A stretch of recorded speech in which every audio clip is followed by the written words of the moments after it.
berencana? Musirawas!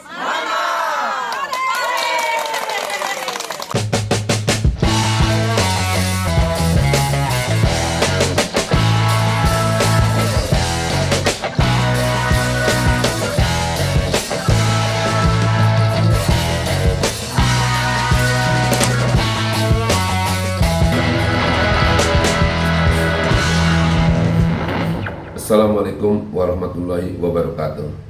Jumpa lagi kita di channel @nizamepit. Channel wujudkan keluarga berkualitas jika something itu perlu.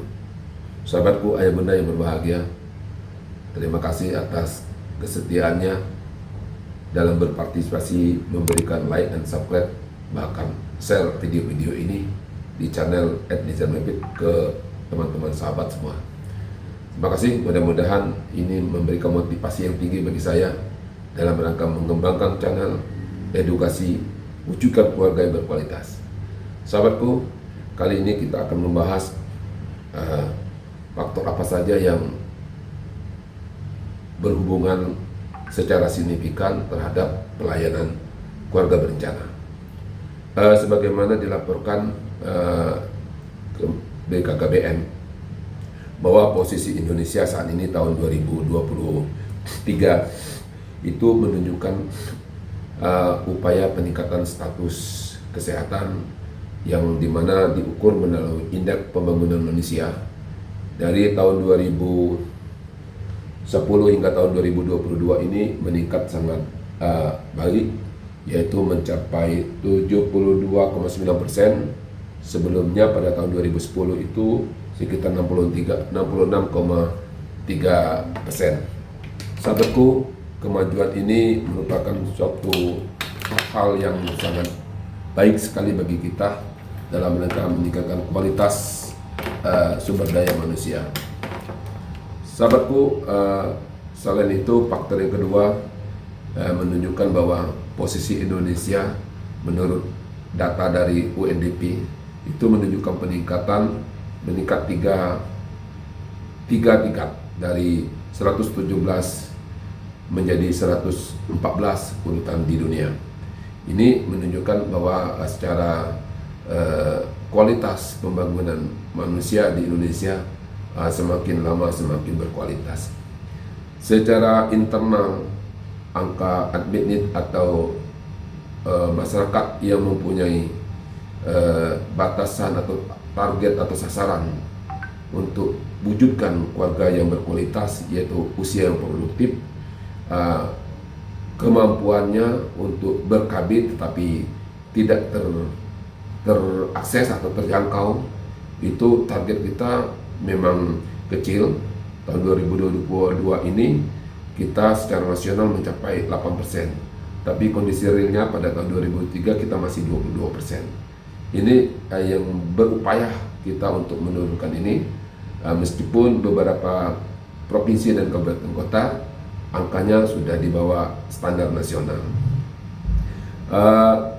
Sementara untuk KB aktif, yaitu baik kunjungan KB yang baru maupun KB yang lama, kalau kita dijumlahkan, dikumulatifkan, dibagi seluruh pasang usia subur yang terdaftar pada tahun 2023 ini, itu menunjukkan upaya meningkat walaupun sangat kecil sekali. Posisi tahun 2022 prevalensinya mencapai 59,4%. Ini masih rendah, sahabatku, tetapi di beberapa daerah sudah mencapai 80%. Di Musirawas pada tahun 2023 cakupan ini sudah mencapai 81,3%. Selanjutnya, dengan kegiatan ini pemerintah yang telah direkomendasikan WHO untuk percepatan penurunan stunting, sehingga stunting direkomendasikan pada tahun 2002 ini WHO hanya 20%. Tapi Indonesia pada tahun 2024 ini, akhir tahun nanti, kita akan mentargetkan 14%. Ini suatu upaya itikat baik pemerintah dalam rangka untuk mewujudkan kualitas keluarga. Nah, sekarang kita lihat data yang real berdasarkan kabupaten. Saya melihat dari kabupaten tempat saya kerja, memang cakupan aseptor KB yang aktif itu menunjukkan upaya yang gemilang, upaya yang sukses, yaitu mencapai 81,3% dari PUS yang terdaftar. 58.306 yang menjadi aseptor KB ini sudah terdaftar dengan baik. Selanjutnya dari aseptor itu tersebut yang menjadi aseptor baru yang baru tercover pada tahun 2003 itu sekitar 0,8. Artinya maintenance kita untuk mempertahankan peserta aseptor KB yang lama itu tetap terjaga dan ditambah sebesar 0,8%, sehingga cakupan kita pada saat ini 81,3%. Sebelumnya kita sekitar 79%, sahabatku. Dari komponen-komponen itu yang menarik di Musirawas, masyarakat lebih cenderung menggunakan kontrasepsi yang tidak permanen, yaitu yang masih jangka pendek, yang masih bisa gonta-ganti atau tukar atau ini menunjukkan risiko tinggi untuk terjadi kecolongan atau risiko tinggi terjadi kehamilan tidak diinginkan. Seperti suntik itu mencapai 67%, pil 69%, dan kondom pun masih ada 1,2%.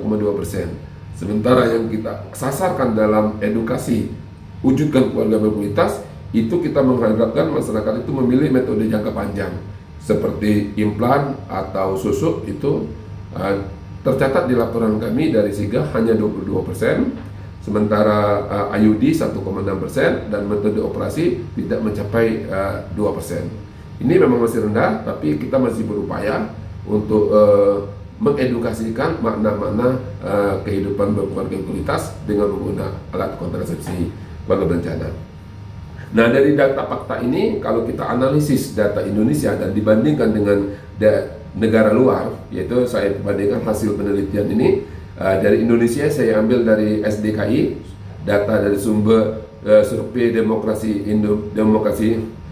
Indonesia, dan dari Ethiopia, di mereka melakukan hasil penelitian. Nah, dari dua negara ini saya banding, ada 5 faktor yang bisa menyebabkan masyarakat itu beralih menggunakan metode kontrasepsi jangka panjang. MKJP kalau kita kenal, tapi kalau di luar negeri itu MKJP-nya ada metode lain. Nah, dari survei ini kita ambil, memang sama-sama menggunakan cross-seksional, survei potong lintang. Di Indonesia menggunakan data SDKI, sementara di Ethiopia Utara menggunakan data dari masyarakat, itu dia mengembangkan data metodenya cross-seksional. Tahunnya Ethiopia tahun 2011, sementara kita SDKI tahun 2017 yang kita analisis.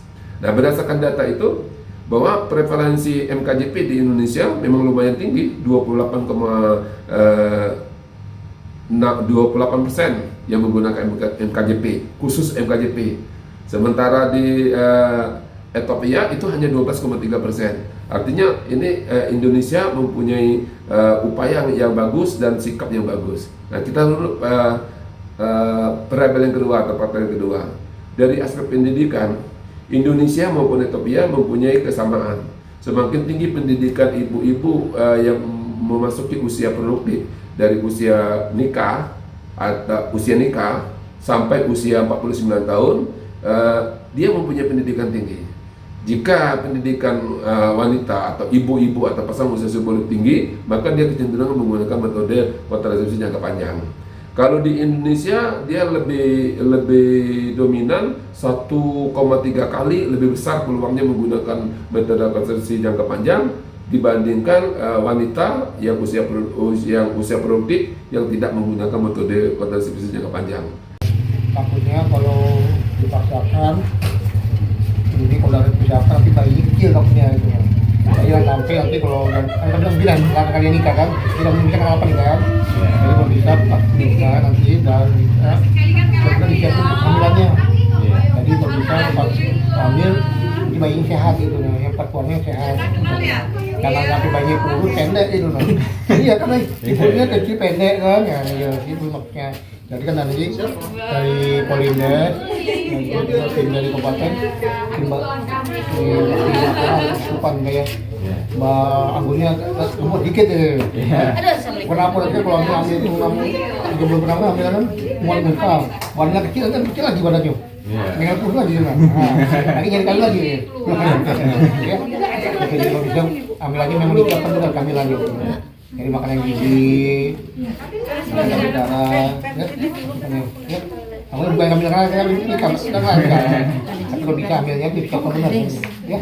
Jadi bayinya keluarnya sehat. Ya. Jumpa ya. Dalam rangka menerapkan pola asuh yang baik dan benar, sehingga kualitas keluarga itu benar-benar terjamin dan anak-anak generasinya benar-benar sehat, produktif, sehat dan cerdas. Menjadi generasi yang mempunyai daya saing. Sebagaimana generasi yang kita harap bukan generasi yang lemah, yaitu generasi stunting, generasi yang kuat, yang tangguh, yang ulet, yang cerdas dan sehat. Mudah-mudahan 2045 sebagai bonus demografi atau Indonesia Emas, kita memiliki generasi yang tangguh, generasi yang cerdas, generasi yang sehat, generasi yang ulet. Itulah karakter bangsa Indonesia. Ketupat di belampat, semoga bermanfaat. Qul a'udzu bi khairi wa Assalamualaikum warahmatullahi wabarakatuh.